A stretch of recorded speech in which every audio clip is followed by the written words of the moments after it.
So what happens if we get another round of tariffs? It's actually harder to tell than you think. One thing's for certain, the incredibly strong quarter we got from Apple just tonight wouldn't have happened if this tariff tussle gets way out of control. I know there were some people who, critics, who nitpicked about a service revenue slowdown, but I like what you saw if you backed out currency in a one-time gain from last year. Wearables and service revenues are now a huge business for Apple, bigger than a Fortune 50 company in less than the time that Tim Cook has been CEO. Who says the guy doesn't come up with anything? Do not dismiss these streams or the coming credit card stream. That will soon produce more revenues than anyone on Wall Street is expecting, including the Uber bulls. Will be able to have a long-term value of a subscriber to the iPhone when this is done. Own it, don't trade it.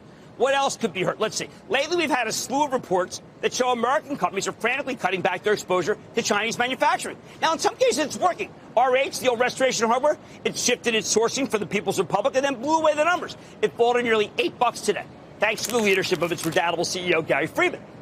But then there's Cummins, the tremendous engine maker that we love from Columbus, Indiana. It reported a real bummer of a quarter, with international revenues down 15%. Why? They say it's, and I'm quoting from the report, primarily as a result of lower demand in the Chinese light-duty truck and construction markets, end quote. That stock closed down $8. That makes you want to flee from the industrials and hide in the domestic companies that benefit from lower interest rates, the ones like we're supposed to get tomorrow. Think housing plays like D.R. Horton, which is making a fortune building starter homes. Great quarter. Or Trex, we had them on recently, makes plastic decking that looks like real wood. I got it. You can't tell. Both stocks exploded hard. Trex was up 19% as it's adding capacity to meet rising demand. I love that. Think the companies that make building materials like Martin Marietta. It saw a surge in construction. No wonder the stock's up 10%. That's the kind of thing that might force the Fed chief, Jay Powell, tomorrow to reconsider his rate cut. But we've had we've had so many bad quarters from the industrials that I think it won't deter him. Should Powell be worried that he'll be being perceived as browbeaten by the president into cutting rates right when a bunch of economic indicators and reports from companies are doing well?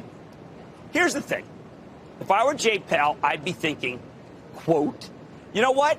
If I don't cut, Trump will slap tariffs on the last $320 billion in goods from China, and he'll cause an instant recession. In fact, I can draft the perfect script for Powell right now. Here's what he should say. Now, I know he probably doesn't want to crib from me, but he's also a watcher. He's a close watcher. Here's what he should say. He should say, quote, we would like the economy to stay strong, but because of the possibility that we might experience a shock to the system from a new round of tariffs, we must cut interest rates by 1/4 point. And then he could add, get this, Jay, stay with me.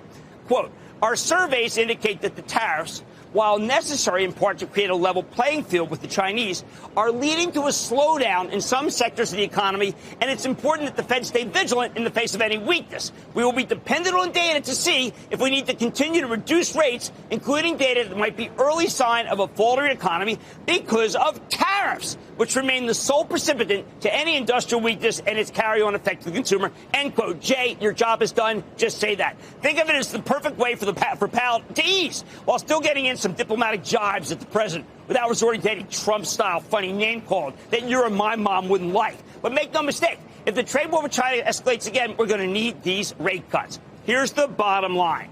Taunting does not a trade policy make.